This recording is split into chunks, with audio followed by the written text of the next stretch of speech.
I'm so sad, depressed, and terrified.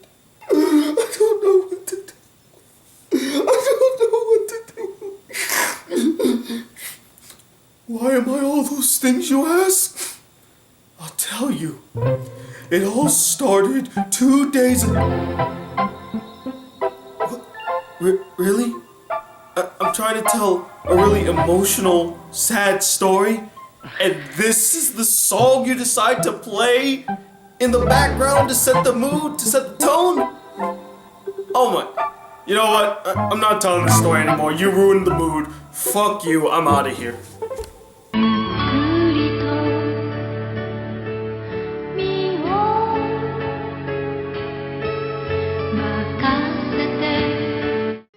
The Black Critic Guy back with another video for Studio Ghibli month, and today we'll be reviewing Ocean Waves. And joining me in this review is my good friend JoJo Talks Too Much. What's up, JoJo? You thought it was Tony, but it is I, JoJo! No, wait, that doesn't make sense. Hi everybody, my name is JoJo and I'm from the channel JoJo Talks Too Much, and today Tony has graciously invited me to join him to talk about a Studio Ghibli movie today, which... who doesn't love Studio Ghibli? I'm a big fan of anime films myself, so I cannot wait to talk about a film by Studio Ghibli. So what are we talking about today, Tony? Is it Ponyo, Castle in the Sky, Kiki's Delivery Service, Howl's Moving Castle, Princess Mononoke, dare I say, Spirited Away? So what is it, Tony? What are we talking about?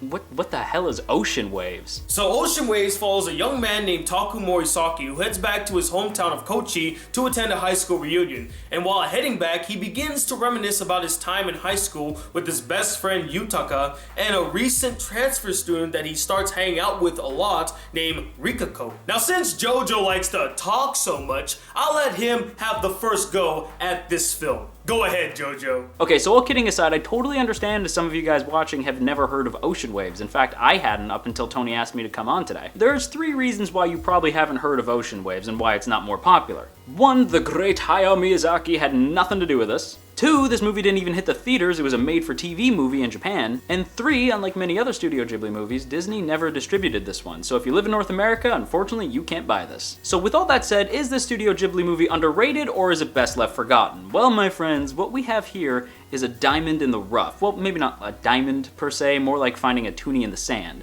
Still good, but not the best thing ever. So Ocean Waves is a movie that tries to sell itself as a romance, and it really isn't. If I could borrow a phrase from a certain favorite movie of mine, this is a story of boy meets girl.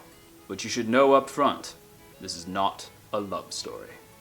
Until the last 5 minutes. Yeah, the romance of this movie really only picks up in the last 5 minutes, but we'll get to that later on. Like I said with my 500 Days of Summer reference, this is very much a story of boy meets girl, with Taku meeting Rikako. And in fact, I'd go so far as to say it's not even really about that, it's just a story about nostalgia. We open the movie with Taku coming back to his hometown, Kochi, from Tokyo. We see him getting on the train, flying home, and then we flash all the way back to high school, and the movie kind of continues back to that point by the end. So because you see Taku at the beginning, you could make the argument that the entire movie is his past viewed through rose-tinted glasses. The whole movie is painted with that brush of Ghibli magic. Like, the whole movie feels nostalgic, even though I've never been to Kochi in my life. It just feels like my hometown, and it feels like these are people that I used to know. I totally get that feeling. There's a German word called Fernweh, which basically describes being homesick for a place you've never been, and I think that perfectly describes this whole movie. The whole time watching it, it has just this nostalgic feel, from the way it's animated, to the fact that it's set in the friggin' 90s, to the music. The music in here is also very good, and I want to point out that it kind of reminds me of the Pokemon Gold soundtrack. That might just be me. I couldn't understand why this movie was called Ocean Waves initially, because there's really only one scene where they watch the waves, and it's so kind of underplayed that I felt like it was kind of weird to name the movie Ocean Waves after that, but I think there is a reason. I believe that there's 2 main themes in this movie: nostalgia and the waves carrying you home. There's a saying that the waves will carry you home, and I feel like that really is important to this movie. Home, the idea of home. When Taku gets dragged along by Rikako on his big adventure to Tokyo, he describes feeling at ease with the city. Then later on in the movie, he describes feeling kind of out of sync with it. By the time he lands at his hometown and sees his old friend from high school, we see him smile again, feeling like he's back home. Now Rikako is the opposite of that. She never really felt at home in Tokyo, and she never felt at home in Kochi either. But she did start to feel comfortable around Taku. And spoilers, but at the end of the movie, it seems like she finally finds her home with him. Home is where the heart is, after all. And while yes, that is very cheesy, I do feel like the movie is really pushing that idea to the forefront. The idea of home and friendship and nostalgia. The whole movie reminds me of just being away from home, and when you come back you get that warm fuzzy feeling like, ah yes, my bed, my family, my friends.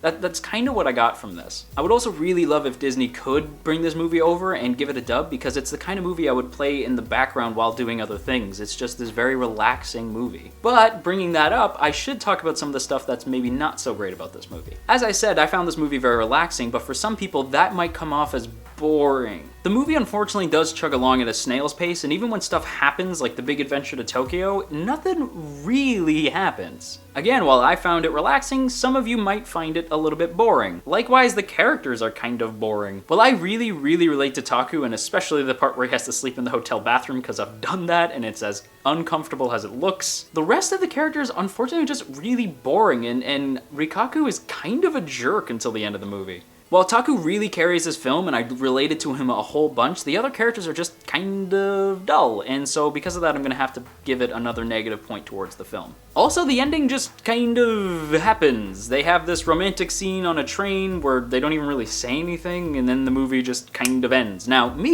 I'm a sucker for romantic scenes on a train station. I don't know why, that's very strange and specific, but I'm weird, so it's fine. I don't know, that scene does work for me, but I can see other people going like, so what, that's it, and the movie ends? That's kind of lame. So with all that negative stuff, do I think that the movie still stands up?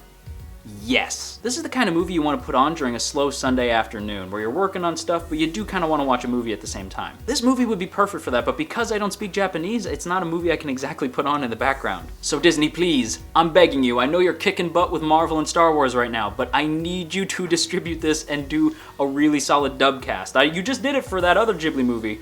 Don't tell me you can't do it. You put Daisy Ridley in there, put John Boyega in this movie. I'll watch the shit out of it. I don't really consider myself a critic. I'm just a guy who likes to talk about films and shows, so because of that, I don't usually give ratings. I usually just give a thumbs up or a thumbs down. But that said, because I'm on Tony's channel, I'm gonna go ahead and use his rating system and give this movie a 4 out of 5 stars. It is definitely worth the watch. While I can't say that this movie is a diamond in the rough, I can say with absolute certainty that it is a toonie in the sand castle that is Studio Ghibli. Not gonna lie there, JoJo. You have a pretty interesting and unique perspective on ocean waves. Hell, you brought up points in your part that I didn't even think about while watching this film. So I have to thank you for providing me and probably plenty of people watching this video with a fresh new look and take on ocean waves.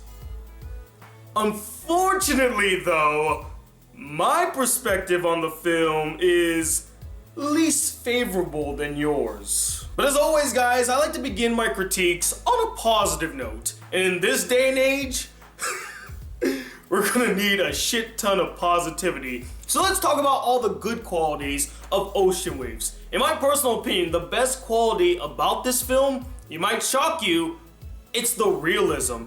Almost every single factor of this film is so relatable to such a degree to me. When I was watching this film, it reminded me so much of when I was in high school, no lie. Especially when it came to the overly dramatic relationship of Taku and Rikako. Guess what guys?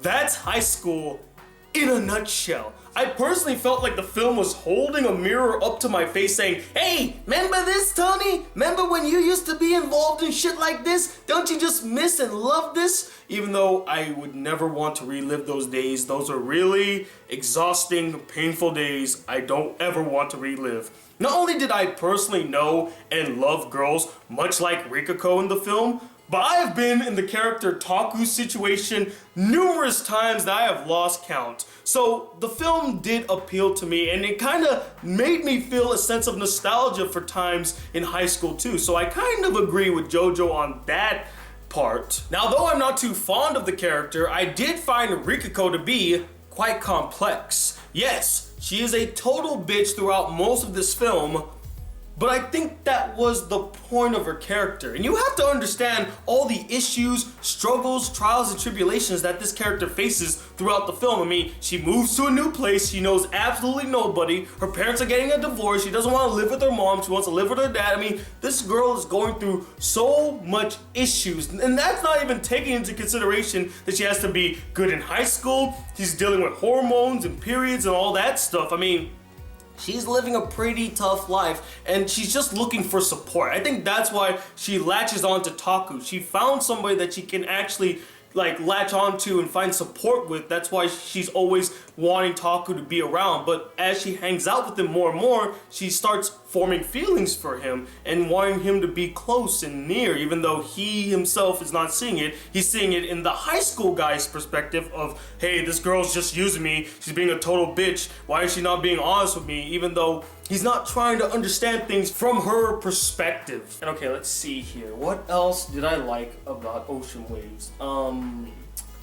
The animation is simple. I mean, it's not like the greatest animation, and do keep in mind this is a TV movie, so it probably didn't have the same budget as like a Studio Ghibli feature film that's released in theaters, but for what they had at their disposal, they did quite well. There are actually some really gorgeous and beautiful shots. And also, I kinda liked Yutaka. Out of all the characters in the film, in my honest opinion, he is the most likable of the bunch, and I did relate to him on the same level as Taku. I just wish they gave him more focus, more attention, and development. We don't know much about this character besides the fact that he likes Rikako. That's really all we know about him, and that's a damn shame because he is a good character, and he could have been a great character if they fleshed him out a little bit more. And yeah, that's all the good qualities I took from Ocean Waves.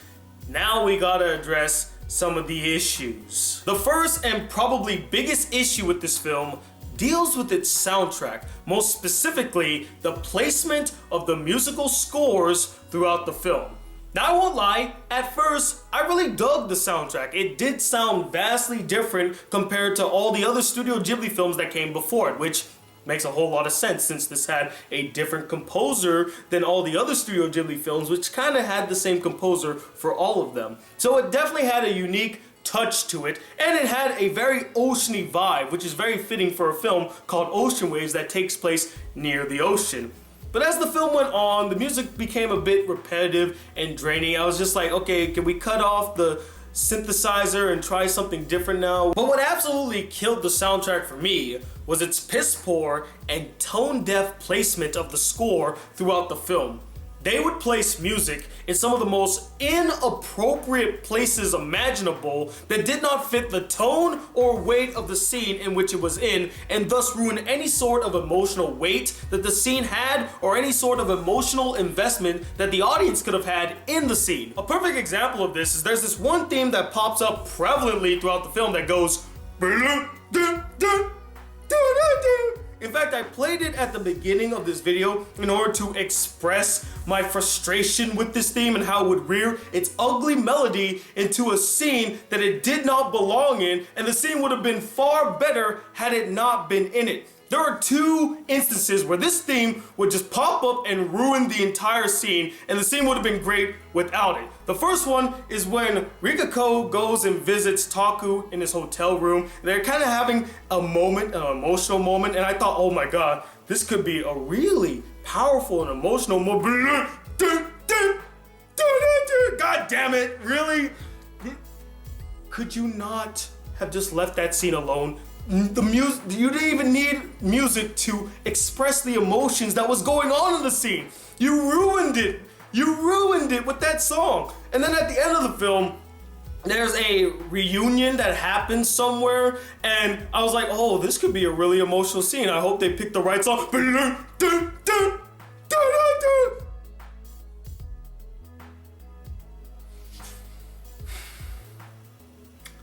That's not the right song. That is not the right song. And the most insulting thing of all is after the film concludes, they play a song that would have fit perfectly for that scene. What? Couldn't you have just had that song begin in this scene and then fade into the credits? Like, what? Come on, man. That theme ruined a lot of great scenes in this film, and it just killed my love for the soundtrack because it just was so annoying. Another major issue I found with this film, and JoJo kind of pointed it out in his part, the film is very slow and boring. It's a mundane film. It's a slice of life film. But unlike Only Yesterday, its attempts at expressing slice of life isn't all that enthralling or interesting. It's relatable, I'll give it that.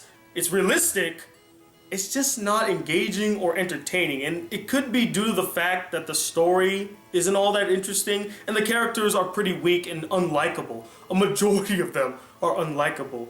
Even though I get what they were trying to do with Rikako and Taku, they are just so unlikable leads that you don't really get attached to them emotionally. You can relate, but you don't really care about what happens with them. And I didn't really feel a strong bond between them. I can't deny that. I just was like, okay, they hang out with each other, but I didn't really feel an emotional spark. They kind of were going somewhere at the beginning of their relationship. They did have some good banter, but after that, I never felt it ever again. And I think one thing that this film really missed the mark on is actually showing the perspective of each of the people that were a part of this love triangle. There is a love triangle in this film, and I know I've always stated I don't like it when people take love triangles seriously, but there have been some anime that took love triangles seriously and actually did something unique and great with it. And I felt like with Studio Ghibli doing a love triangle type story, they could do something great and unique with all of their talent at their disposal. But instead we just get a one perspective type story in a love triangle, and it doesn't make it so enthralling. It would have been more enthralling of a story if we saw all three of their perspectives for this love triangle, the girl and both guys. But no, it's just one guy, and he's viewing it as a flashback of what high school was like. So, overall, how do I feel about Ocean Waves? It's decent, it's average, but it just isn't at the same level of quality as all the other Studio Ghibli films. The young staff here, I feel like, didn't truly understand what made a Studio Ghibli film so great. The depth, the intrigue, and imagination that comes from making a Studio Ghibli film. They still had a long ways to go. But I saw what they were trying to do, it's just their execution was a bit lackluster. And that's why I'm gonna give this film a 3 out of 5 stars. It's okay. If you don't see Ocean Waves, I don't think anyone's really gonna beat you up for it. Like, how dare you not watch Ocean Waves? It's a diamond in the rough. See what I did there, JoJo? Cause you said diamond. Oh, I'm sorry. Why did I even do that? That's not even a pun. That's not even a pun. Tony, man, thank you so much for having me on the channel today. I really had fun. Thank you for showing me this movie, by the way. I would have never watched this without you, so thanks, man. You should also subscribe to this channel if you're not already. I mean, what are you doing? This is the best channel on YouTube. And also, there's another channel that you maybe might subscribe to. Is this JoJo Talks Too Much guy. He kind of flaps his gob a little bit too much, but he's alright. He's fine, I guess. Whatever. But subscribe to Tony more, but maybe that other guy too. Well, that's enough promotion for me out of the way. Thanks again, Tony. This was really a lot of fun. And thank you all for watching. And until next time, I will catch you all later. But as always, guys, we're not the end-all be-all opinion when it comes to Ocean Waves. We would love to know what you guys thought about the film as well. Did you absolutely adore it? Is it your favorite Studio Ghibli film? Did you relate to it on such a level? Did you find it really boring and dull, lackluster? You couldn't get into the story or characters? And let me know, what is your favorite love triangle in a movie, TV show, or anime? Yep. I'm asking that question. Comment below, let me know. I want to take this time to personally thank JoJo from JoJo Talks Too Much for being in this video. Man, your portion was really well done. I love the energy. I love the analysis. I mean, buddy, you're an awesome man. And I'm kind of ashamed you didn't talk that much. I mean, seriously, you only talked for what, about 5-6 minutes? I was expecting like 20 or 25. I mean, come on, gotta live up to that name. Live up to that name, JoJo. Talk way too much next time. But if you'd like to see more from JoJo, and I really recommend that you do, go check out his channel. There'll be a link in the description to it, and also a link at the end of this video. Please go check him out, send him some love, and stay tuned. More Studio Ghibli Month videos coming your way. Today, you will be getting a live BCG mail, because I expect I'm gonna get a shit ton of mail again, which I shouldn't be complaining about. I'm forever grateful, guys, but whew, last time was... oh, that was a lot. But I'm excited to see what you guys sent me, and I'm excited to read what you guys wrote. And as always, if you'd like to support this channel just a smidge more, why not donate to my Patreon? Link is in the description. And if you'd like to send me fan letters for me to read every Thursday, why not send it to this PO box right up here. And as always, guys, if you'd like to see more videos on this channel, not miss a single Studio Ghibli video, hit that subscribe button below, like this video if you really enjoyed it, and I'm 21 II, the lovesick, nostalgic guy known as the Black Critic Guy, listening to the waves of the ocean. Till then, Peace, YouTube.